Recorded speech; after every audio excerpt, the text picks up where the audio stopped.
Il est avec nous ce soir. Yeah. Gaby Fopa, bonsoir. Bonsoir Joyce. Quelle ambiance. Quelle introduction. Ah, Joe, c'est notre génie. Hein. Alors là, le génie est faible parce que il y a des esprits qui sont des esprits, c'est-à-dire qui vivent dans le monde des esprits. Et c'est bien que nous ayons des esprits partout. Et que nous ayons notre part d'esprit, Joe. Vraiment, c'était très beau. C'était dynamique, lyrique, plein de poésie, poétique, avec beaucoup d'âme. Et il fait beau ici. Il fait très beau. Mais monsieur Gaby Fopa, vous n'êtes pas encore entré. Il y a beaucoup d'énergie. Oui. J'espère que les téléspectateurs que je salue de Canal 2 sentent cette magie, cette énergie. Et cette générosité que vous leur donnez là où ils sont, certains au travail, certains en train déjà de rentrer du travail, et de faire en sorte que tous les moments, même dans les conditions les plus difficiles, la chaleur de Douala, soient des moments de bonheur, de partage, et, enfin, de rêve, C'est exactement ça notre objectif. Monsieur Fopa, mais vous n'êtes même pas encore entré. Vous êtes juste assis, mais vous n'êtes pas entré. Ah, voilà. Bon, monsieur Gaby Fopa, c'est comment? On est là, on est plus Georges, permets-moi oui, de lui souhaiter la bienvenue. Vas-y. Quand tu écoutes la discographie de Monsieur Fopa, tu comprends que c'est un homme mûr. Et il chante pour les hommes mûrs. C'est pourquoi quand tu es un homme encore non mûr, on ne peut pas se permettre de dire que tu es un artiste en herbe, pas tu es un artiste en arbre. Tes racines même sont visibles. Donc, j'ai dit que bon, je peux te garder quoi, comme tu chantes pour les hommes mûrs. Bon, je me suis battu. Il se bat chaque soir. J'ai trouvé un peu quoi? de banane mûre. Oui, pour les hommes mûrs, il faut de la banane mûre. Voilà, on va poser ça là. Merci. Voilà. Banane mûre pour des hommes mûrs. Ouais, c'est ça. On est carrément dans la poésie, hein, puisqu'il nous entraîne là-dedans avec sa discographie, pourquoi pas. Et puis ce que j'aime dans la banane, c'est que elle prend son temps pour mûrir. Elle construit tout son sucre à partir d'elle-même. Elle ne puise rien à l'extérieur, en dehors du soleil, qu'elle demande, que nous avons tous. Donc la banane nous prouve que si nous sommes bien organisés, puisque le soleil nous envoie ses rayons, nous sommes capables de donner le génie de la banane. D'être le génie de Joe, comme tout à l'heure. Joe a la première question, justement. La première question, mais c'est incroyable. Vous êtes quelqu'un de fascinant. Hein. Je ne sais pas comment dire ça autrement. Alors, le monde entier connaît certainement l'artiste, les paroles, les belles chansons, mais on connaît très peu l'informaticien qui y a derrière. Et la question, c'est l'informatique, à quelle place dans ta vie? L'informatique a toute la place. Parce que, ayant grandi à l'Ouest, c'est bizarre, parce que j'ai fait mes études à Bafoussam. Oui. Et il suffisait de tenir une guitare pour que dans le quartier, vous ayez une interdiction de dire bonjour aux gens, parce que la musique, le foot, c'était des choses qui n'étaient pas conseillées. Alors, donc, par principe, j'ai grandi dans un environnement où la musique était vue plus comme un moyen d'exutoire, un art de méditation, etc. Et puis, voilà, par la force des choses, j'ai fait ce métier, j'ai fait des études d'ingénieur.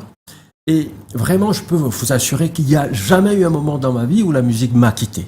La musique a toujours, et j'ai toujours une guitare quelque part. Mais l'informatique est quelque chose qui se rapproche de la musique parce que elle crée. Elle vise à automatiser des processus. C'est-à-dire que l'informatique vient juste transformer, prendre l'information et faire en sorte que l'homme ne travaille plus, travaille moins, et que la machine prenne le relais. Donc, mais pour cela, on est tout le temps dans la pensée, dans la création, et c'est très proche donc de la musique où on est toujours en train d'être dans l'abstrait. C'est quoi une note? Quand on dit le la, en réalité, oui, on va poser un accord, mais le la est un symbole, mais un symbole de quelque chose qui est un son, qui est un agencement de son, qui nous parle, qui nous touche. Cette abstraction-là, on le trouve aussi dans l'informatique. Monsieur Gaby, il ne faut pas y aller. Le type, si tu pars à la conquête d'une fille avec lui, il va pas. Il va mort. La personne qui parle, je regarde, je me dis, hé, papa. Non, je vais vous poser une question. Vraiment une question d'utilité publique. Yaoundé te regarde. Il faut savoir que la vie de la nation en dépend. C'est vrai. La question est capitale. Vraiment capitale. J'ai très peur. Alors, pourquoi fais-tu ce choix professionnel à cette époque? Tu aurais pu choisir autre chose. Pourquoi l'informatique? C'est-à-dire que pourquoi j'ai choisi l'informatique? Bon, il faut avouer que j'ai fait mes études en France. on fait d'abord des classes préparatoires, c'est des trucs très très durs, et puis ensuite on fait un concours pour entrer dans une école d'ingénieur. Et j'avais toujours en tête que je répondais aux besoins des parents qui me disaient « Fais ton diplôme ». D'abord c'était « Fais ton bac et va faire ta musique ». D'accord. Ok, Après je prends le bac, il me dit « Mais écoute, tu te consacres 5 ans, tu prends ton métier, puis tu le mets à côté, tu vas faire ta musique. » Je suis dans cette espérance-là. Je termine mes études en 92. Donc, je commence à travailler chez France Télécom.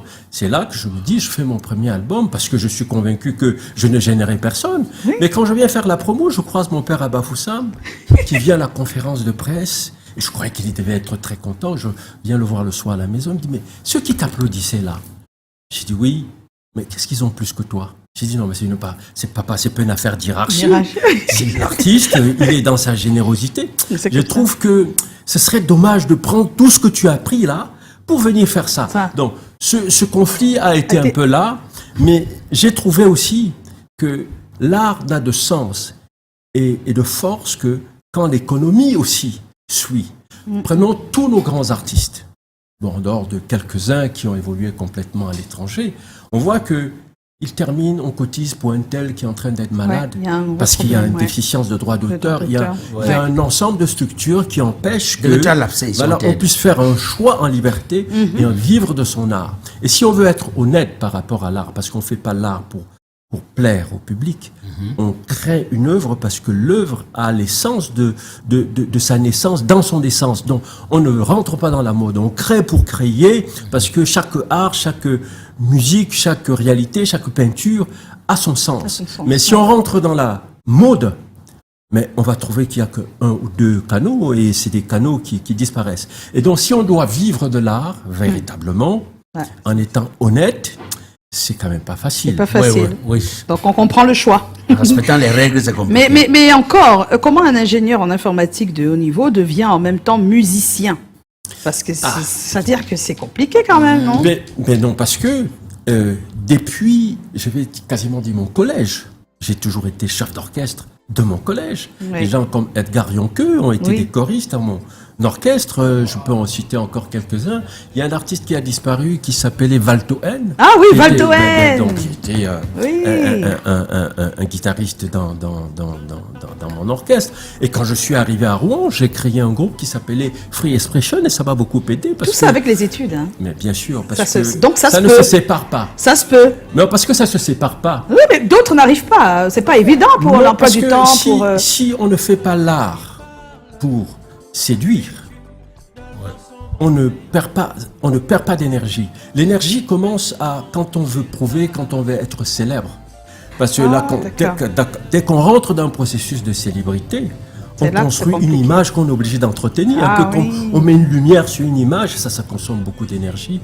Et cette énergie-là, on est obligé de l'épuiser ailleurs. C'est l'énergie qui est utile pour aller faire ses devoirs. Donc quand on fait l'art avec vraiment le désir d'aimer l'art, de faire l'art pour ce qu'il est, mais c'est très générateur d'énergie. Parce qu'après avoir fait des révisions de mathématiques ou de physique, vous prenez vos 2 heures de pause, alors là, la guitare a un goût qu'on ne trouve nulle part.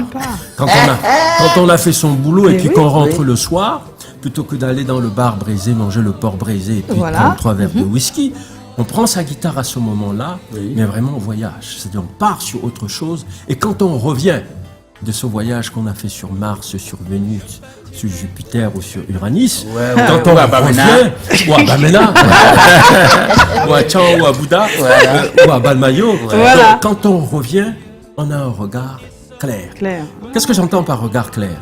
En général, on ne regarde pas les choses de manière directe. Et quand on ne voit pas les choses de manière directe, on ne les voit pas. Puisqu'on voit les choses de manière conditionnée.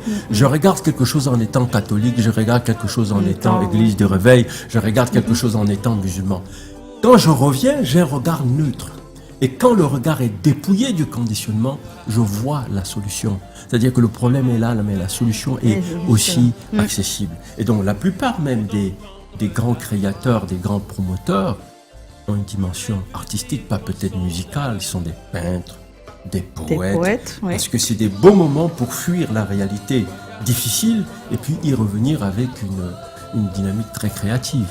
Waouh. Haroun a une Parle question. bien. C'est Même si tu c'est m'en beau. parles, parce que tu parles bien. Non, c'est tellement bon qu'on n'a pas envie qu'il s'arrête de parler. Oui, Mais non, j'ai ma non. question, comment s'est vu quand on parlait de voyage? Comment se déroule votre voyage pour entrer dans la musique?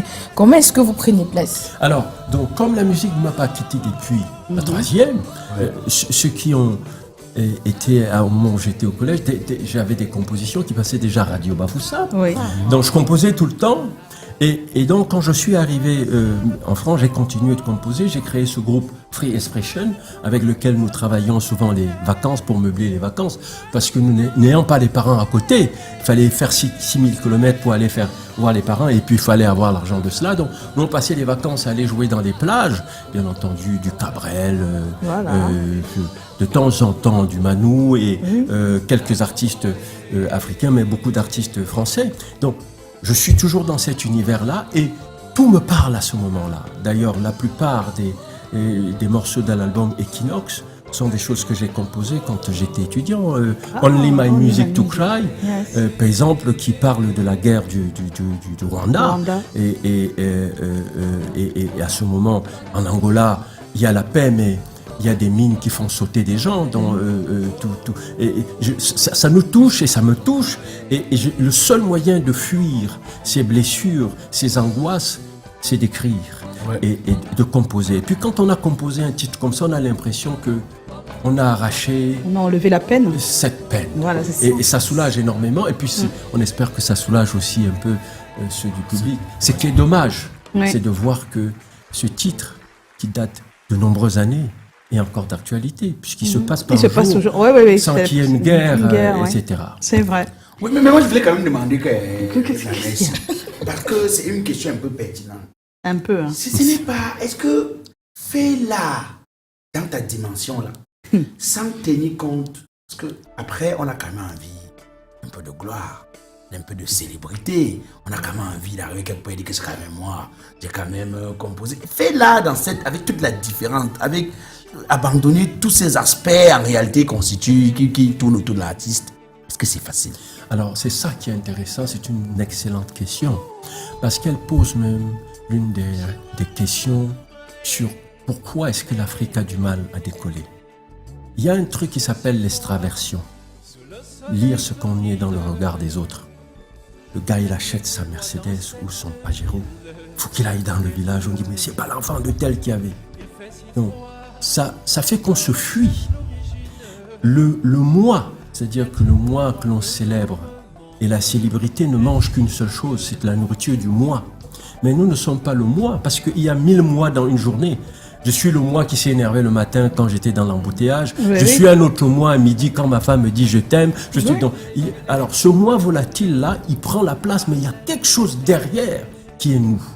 Ce nous là, et c'est tout le sens de l'album Reliance même, ce nous là, cet être profond, il n'a pas besoin de justification. Il n'a pas besoin que tu le regardes pour qu'il sache qui est. il est. Et il est pas par rapport à lui-même, mais il est tout de suite dans la reliance avec l'autre. C'est pour ça que quand il regarde l'autre, même quand il n'a rien, il sait qu'il peut lui envoyer une belle pensée d'amour. On a toujours quelque chose à donner, hein, un sourire, etc. Donc c'était pour dire que vraiment, quand on a fait un bon travail de méditation sur soi, quand on a compris un peu le sens de la vie, on sait que la façade, le cancan, n'est pas l'essentiel. En plus, on laisse tout ça. Et l'essence même est au fond et on abandonne On ça. abandonne. Oui, Joe. Oui, vas-y. Mais j'ai envie de savoir, quelle est la relation exacte qui doit exister entre l'art et l'artiste? Ouais. C'est-à-dire que, est-ce que c'est l'artiste qui fait l'art ou C'est l'art qui fait l'artiste. Parce Ça, que, les deux. à vous écouter depuis, j'ai l'impression que vous n'auriez pas fait autre chose que ce que vous faites. Par la façon dont vous êtes un être abouti sur le plan spirituel et philosophique. Alors, d'abord, parce que toute la vie, tout le sens de la vie d'un être humain, c'est de grandir en humanité pour rencontrer l'humain. Tous les textes sacrés disent l'homme, il était d'abord un dieu, puis il a chuté. Il y a quelque chose en nous qui fonde notre royauté. Quel que soit notre statut social, nous sommes vrai. riches de ça. On n'est pas riche de ce que nos parents nous donneront, Nous ne sommes pas riches de ce que les diplômes vont nous donner. Nous sommes d'abord riches de ce que nous sommes, c'est-à-dire la nature et la providence et l'intelligence la plus suprême. Elle a déjà donné à chacun un patrimoine exceptionnel. Le travail qui consiste à aller rencontrer ce patrimoine, qui est un travail de vie, c'est ce que vous appelez, c'est ce que toi tu appelles la spiritualité, ou ce n'est pas d'aller se mettre en face d'un pasteur pour qu'il vous dépouille du peu que vous n'avez pas, c'est de faire ce travail qui consiste à aller voir qu'est-ce qu'on est, et dans ce qu'on est, on est quelque chose. La Providence a prévu que chacun, que Joseph soit là, que Joyce soit ici, avec son rayonnement, avec ce sourire qu'elle donne déjà d'avance. Personne ne peut la voir. Elle a, d'autres personnes l'ont peut-être, mais ils sont peu nombreux. Mais il y a d'autres personnes qui sont faites pour être des chirurgiens, des bons médecins. Il suffit d'aller faire cette rencontre en soi, on découvre que on a du sens sur Terre. Chaque être humain a du sens sur Terre. Maintenant, pour revenir à l'artiste est forcément l'âme qui se met en médiation entre ce que le cosmos dit et les humains. Et quand on habite cette dimension avec la plénitude de ce qu'elle comporte, l'artiste, quand il entend les sons des sphères, en général c'est mais arrêtez de vous taper entre vous. Pourquoi vous ne vous aimez pas? Pour qu'il n'y ait pas plus de partage, pour qu'il n'y ait pas plus de paix. En plus, quand il va aimer la mode, il va juste circonscrire ses inspirations à « je t'aime moi non plus », voilà l'amour dont il sait très bien que cet amour de « je t'aime moi non plus » n'existe pas en réalité parce qu'elle commence un moment, elle s'arrête. Mais il y a un amour qui est une énergie inconsolable, irrépressible. D'ailleurs, prenez les textes sacrés, on dit « l'amour peut tout, l'amour supporte tout ». Espère tout, même ce qui n'est pas encore venu. Donc, comment faire pour être dans ça? Comment faire pour être l'artiste qui entend les bruits des sphères, les sons des sphères et qui les renvoie à ses collègues des humains? Voici ce que j'ai entendu. De temps en temps, il peut dire c'est beau, mais en général, vu que l'humanité, depuis qu'elle existe, depuis que la science est au service du mal, on voit que des souffrances, beaucoup de guerres, beaucoup de défauts de partage. Comment partager mieux? Comment faire pour qu'on se sente mieux? Comment faire pour que l'Afrique, qui donne 80% des matières premières, soit un continent plutôt, pas soit un mouroir, qui soit un continent où toute la jeunesse a envie de vivre, pas de fuir, etc.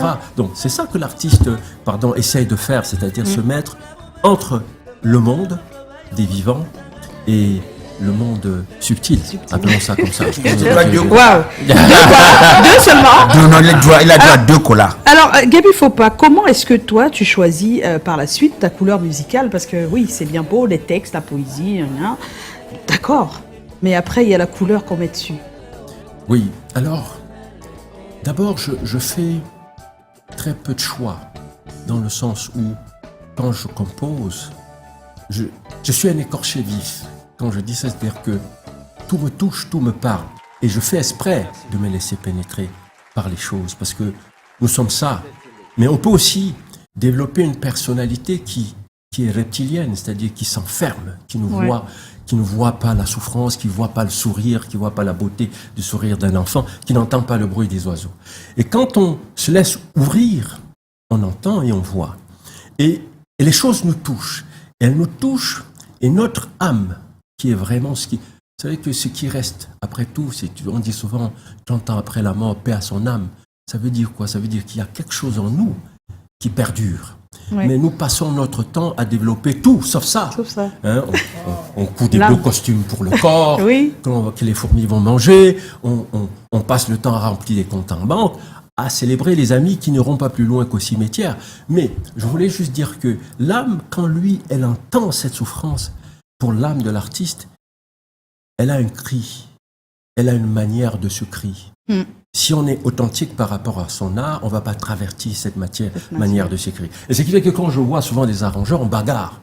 Non, la mode maintenant, c'est ça. Exact, c'est ce que je voulais dire. Je ne suis pas dans la dynamique de la mode.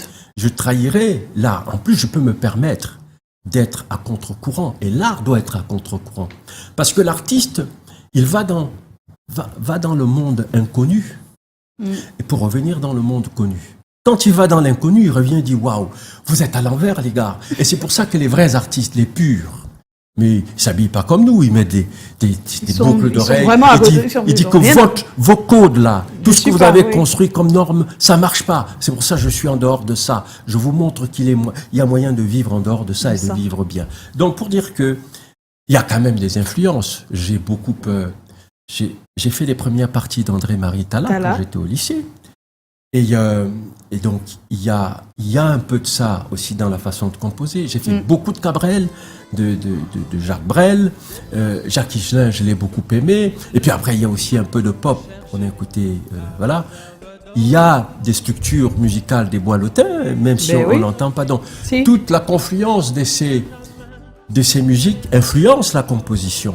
Mais je ne compose pas en me disant, voici mon public. Je m'en vais vers ce public, je laisse que ce qui doit parler en moi s'exprime. Et j'ai mes forces de ne pas trop travestir le contenu. Le clip qu'on vient d'avoir entendu là tout à l'heure sur Mbokenzeo, qui veut dire en langue, dans une langue dans le bamboutos, on est pourtant aussi bien ici. Ouais. Ce titre dénonce la tendance qui consiste à dire aujourd'hui que presque chaque Camerounais est presque un Canadien qui s'ignore, qui pousse toute la jeunesse à croire que la solution, c'est d'aller chercher le soleil qu'ils ont laissé sur leur terrasse morte ici, et certaines payent même le prix de leur vie. Si vous allez à Lampedusa, vous allez voir des croix sur des kilomètres incroyables. Il y a du Traoré, du Kamdem, du Mvondo, etc. Prenez l'énergie qu'il faut pour partir d'ici et arriver en Espagne. Vous créez 5 entreprises avec. 5.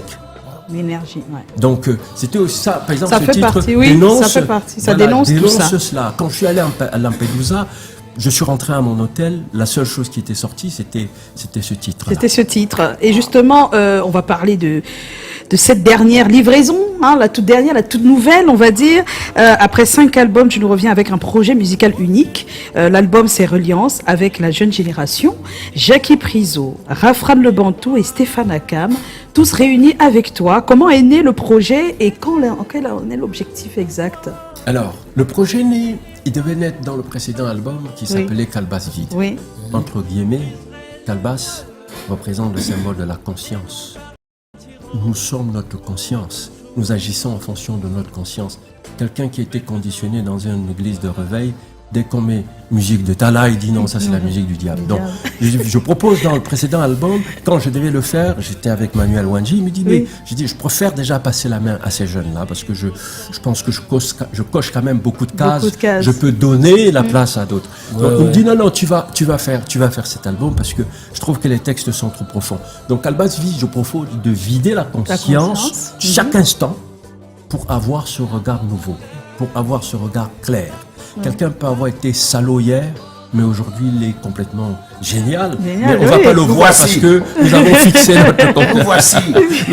notre conscience sur ce qu'il était hier. Bon, donc il y avait déjà ce désir de les amener dans Calebasse vide. Et ce sont des très belles voix, tu les as castées comment? Oui, alors j'ai casté comment? Donc j'avais vu Rafran lors d'un truc où il y a au bar. Oui. Musicien hors pair, chanteur, mais danseur, enfin, un artiste pur, c'est-à-dire qu'une âme complètement éthérée. J'ai dit, on va faire quelque chose ensemble. Je l'invite donc en levée de rideau des deux concerts que j'avais fait au Centre culturel français Douala et Yaoundé. Et j'ai vu Stéphane Akam chanter dans un cabaret de la place, je ne vais pas donner le nom. Oui. Et puis j'entends une âme complètement masculine et féminine à la fois dans la voix. C'est quelque chose qui s'entend. Une grande souffrance que porte sa voix et un peu une souffrance qui veut dire la souffrance du monde. Je lui dis, tu as quelque chose de particulier. Je l'ai aussi invité à enlever du rideau. Et alors, qui devait être la troisième personne au départ? C'était pas Jackie, c'était Verouchka. Donc on a commencé à travailler. Et puis Verouchka a eu une opportunité pour aller au Maroc, puis ensuite en France. J'ai dit, c'est pas grave, de toute façon, c'est intéressant la carrière que tu vas faire là-bas. Je dis à Manuel, à quelques artistes, est-ce que vous connaissez pas une chanteuse avec âme? On m'a présenté plusieurs. Il y a une que j'ai vue, c'était Jackie Priso. Et j'ai senti dans sa voix tout de suite quelque chose d'un souffle qui vient du monde du très fond. Elle a une voix qui envoûte. Et j'ai dit, voilà, on va faire quelque chose. On va faire ensemble. quelque chose. Voilà. On est en compagnie de Gaby Fopa. En tout cas, le projet, il est déjà disponible à travers quelques clips, hein, déjà. Hein. Quelques clips, toutes les plateformes. Toutes les plateformes, c'est déjà disponible. Hein, n'hésitez pas. Alors, Gaby Fopa, il faut rester jusqu'à la fin. Hein. Je suis là. On a un petit moment ensemble. Je ne sais pas si on pourra faire le thème. Ça va être très difficile, mais on va aller au pas de course. Alors, être proche de votre adolescent permet d'éviter des dérives. C'est ce qu'on dit. Est-ce que c'est vrai? Est-ce que c'est faux? On a quelques personnes qui ont répondu.